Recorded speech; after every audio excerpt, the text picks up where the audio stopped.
Día 14. Confesiones de San Agustín. Libro quinto, capítulos 10 al 14. Escucharemos los temas: con los maniqueos romanos, acusaciones maniqueas contra la Sagrada Escritura, ambiente pícaro de los estudiantes de Roma, traslado a Milán, encuentro con Ambrosio, de maniqueo a catecúmeno cristiano. 10. Con los maniqueos romanos. 18. Me sanaste, pues, de aquella enfermedad y salvaste al hijo de tu servidora.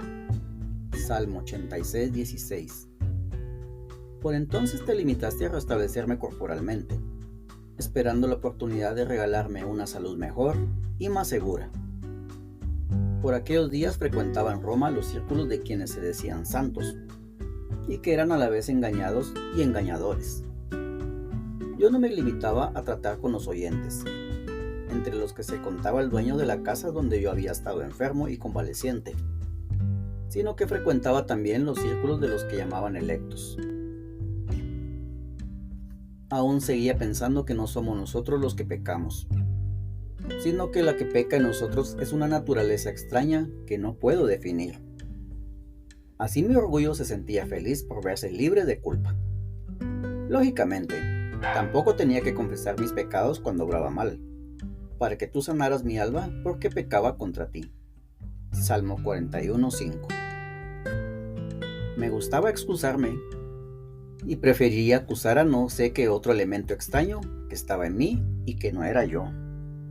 Pero, a decir verdad, yo era todo aquello. Mi incredulidad me había dividido, me había hecho enemistarme conmigo mismo. Mi pecado más incurable era el no creerme pecador.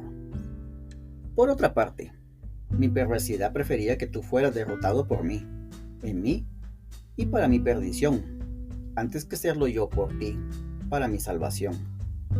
Aún no habías puesto guardia a mi boca ni puerta de moderación a mis labios, para que mi corazón no buscara su amor en las malas palabras ni buscase excusa a mis pecados entre los hombres que obra la maldad. Salmo 141, 3, 7. Esta es la razón por la que aún seguía frecuentando los círculos de los electos maniqueos. Pero en el fondo, ya había perdido la esperanza de toda responsabilidad de progreso en aquella falsa doctrina. Es más, yo no era tan intransigente en defender aquellos puntos o proposiciones que había decidido mantener en caso de no hallar otra cosa mejor. 19. Además comenzó a obsesionarme la idea de que aquellos filósofos que llamaban académicos habían sido los más prudentes y ponderados al adoptar como principio que se debe dudar de todo y de todos, y que ninguna verdad puede ser totalmente comprendida por el hombre. A pesar de que yo no había profundizado todavía en su pensamiento, creía que esto lo pensaba con toda sinceridad, porque hasta entonces no había captado su intención. En cuanto a mi anfitrión, le reproché la excesiva credulidad que vi tenía en los temas de ficción de que están llenos los libros maniqueos. Con el resto de los integrantes de esta secta tenía una familiaridad mayor que con las demás personas que no pertenecían a ella. Ya no la defendía con el entusiasmo de antes, es cierto, pero el trato con sus adeptos, de los que muchos se ocultaban en Roma, aumentaba en mí la flojera por buscar otra cosa, sobre todo en aquel momento en que había perdido la esperanza. Señor del cielo y tierra, creador de todo lo visible y lo invisible, de hallar la verdad en tu iglesia, de la que ellos me habían apartado. Por otra parte, me parecía torpe creer que tenía figura de carne humana y que estabas delimitado por la silueta de nuestros miembros. Cuando yo quería pensar en mi Dios, no sabía representarme sino masas corporales. No me cabía en la cabeza la existencia de algo que no fuera así. Este era el motivo principal y casi único de mi inevitable error. 20. De esta actitud errónea arranca mi creencia de que la sustancia del mal era asimismo corporal y que de ésta dotaba de una masa oscura y monstruosa. Unas veces era abultada y grosera y recibía el nombre de tierra. Otras era tenue y sutil como el mismo aire. A esta sustancia del mal se le imaginaban como un espíritu maligno a modo de reptil que se deslizaba por aquella tierra. Como mi religiosidad, por mínima que fuera, me obligaba a creer que un Dios bueno no podía crear ninguna naturaleza mala, me las imaginaba como dos masas contrarias, ambas infinitas, la mala de un tamaño más reducido y la buena más grande. De este principio nocivo derivan todas las demás ideas sacrílegas. Cuando mi espíritu intentaba recurrir a la fe católica, al momento sentía un rechazo, por lo que yo pensaba no era la fe católica. Me parecía más piadoso. Dios mío, cuyas misericordias para conmigo te hacen objeto de alabanza y confesión, creerte infinito en todas tus partes, menos en aquella en que te contraponía la masa del mal, que concebir tu naturaleza limitada por todas partes por las formas de un cuerpo humano. También me parecía más digno creer que no habías creado ningún mal. Por mi ignorancia, este mal no se limitaba a ser sustancia, sino que era sustancia corporal. Por otra parte, me era imposible concebir el espíritu más que como un cuerpo sutil, pero difundido en el espacio. Prefería creer que tú no habías creado el mal antes de creer que la naturaleza del mal procedía de ti, al menos aquella naturaleza del mal que entraba en mis cálculos. Incluso a nuestro mismísimo Salvador, tu Hijo único, le concebía como extensión de la masa de tu cuerpo luminosísimo, sólido de ella para nuestra salvación. No creí de él sino de lo que interesaba a mi propia voluntad. Siguiendo esta lógica, pensaba que una naturaleza como la suya no podía nacer de la Virgen María sin mezclarse con la carne. Tampoco veía cómo mezclarse sin mancharse ese ser que yo me figuraba. Esto no me cabía en la cabeza. Por eso sentía miedo de creer que había nacido en carne humana. Estoy viendo ahora la sonrisa amable y comprensiva de las personas espirituales al leer mis confesiones. Pero, en realidad, así era yo. 11. Acusaciones maniqueas contra la Sagrada Escritura. 21. Además de lo dicho, no pensaba que podían defenderse aquellos pasajes de tus escrituras que eran objeto de censuras por parte de los maniqueos. De vez en cuando, sin embargo, sentía ganas de consultar detalladamente cada uno de estos puntos a alguna persona muy conocedora de la Biblia, para ver lo que realmente pensaba acerca de estos pasajes. Con anterioridad, cuando vivía en Cartago, había comenzado a impactarme las charlas y disertaciones de un tal Elpidio contra estos mismos maniqueos. En ellas aducía textos de la Sagrada Escritura difícilmente refutables. En cambio, la refutación formulada por los maniqueos me parecía débil. Además, no la hacían pública de buenas a primeras, sino que nos las comunicaban a nosotras muy en secreto, diciendo que las escrituras del Nuevo Testamento habían sido adulteradas por no sé quién, que había pretendido hacer una mezcla de la ley de los judíos con la fe cristiana. El caso es que ellos no representaban ningún ejemplar incorrupto de aquel texto. En cuanto a mí, totalmente incapaz de imaginarme a un ser sin cuerpo, estaba totalmente agobiado y asfixiado por la idea de aquellas dos masas famosas. Me cansaba y me veía prisionero debajo de ellas, y me era, desde todo punto de vista, imposible respirar el aire puro y limpio de tu verdad. 12. Ambiente pícaro de los estudiantes de Roma. 22. Muy pronto había comenzado a poner en práctica el objetivo de mi viaje a Roma, la enseñanza de la oratoria. Comencé, pues, a reunir en mi casa a un pequeño grupo de estudiantes para introducirme a ellos y a través de ellos darme a conocer a los demás. Me di cuenta de que en Roma los estudiantes practicaban otro tipo de travesuras que yo desconocía entre los estudiantes de Cartago. Es cierto que me había asegurado que en Roma los adolescentes no hacían aquellas mataperradas, pero también me dijeron que los estudiantes de aquí, para no tener que pagar al maestro, se unían y se pasaban en bloque a otro maestro, faltando así a la palabra dada y no haciendo caso de la justicia por amor al dinero. Comencé a odiarlos de corazón, mas no con odio refinado. Quizá los odiaba más por el perjuicio que me iban a hacer a mí que por el modo ilegal con que procedían con los demás. Por supuesto que estos individuos actúan de manera repugnante y andan lejos de ti, amando la burla y el engaño pasajero. Tienen interés por un lado que no puede cogerse sin ensuciarse una de las manos.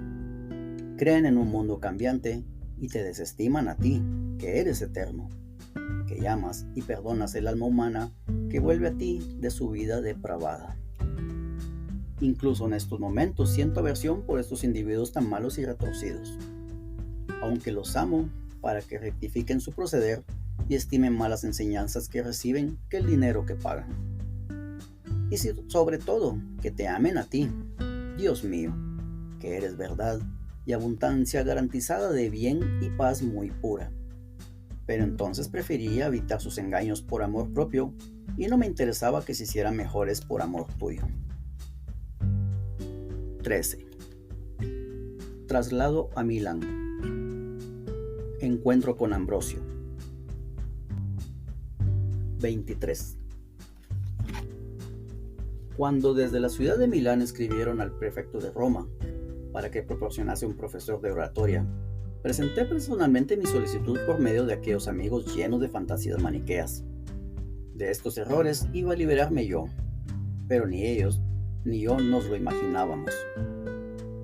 Asimismo, solicité del entonces prefecto Simaco que, después de realizar unas pruebas de adicción sobre un tema propuesto, me enviara a Milán. Llegué a Milán y ahí me encontré con Ambrosio, el obispo, célebre y popular en todas partes entre los mejores, y tu servidor piadoso.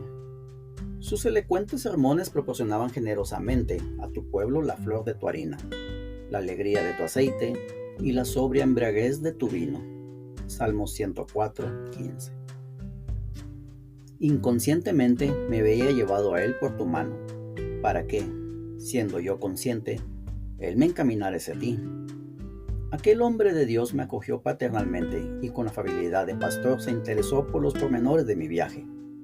Por mi parte, comencé a estimarle, pero inicialmente no lo hice como maestro de la verdad, pues no tenía la más mínima esperanza de hallarla en tu iglesia. Le estimaba principalmente por su benevolencia para conmigo.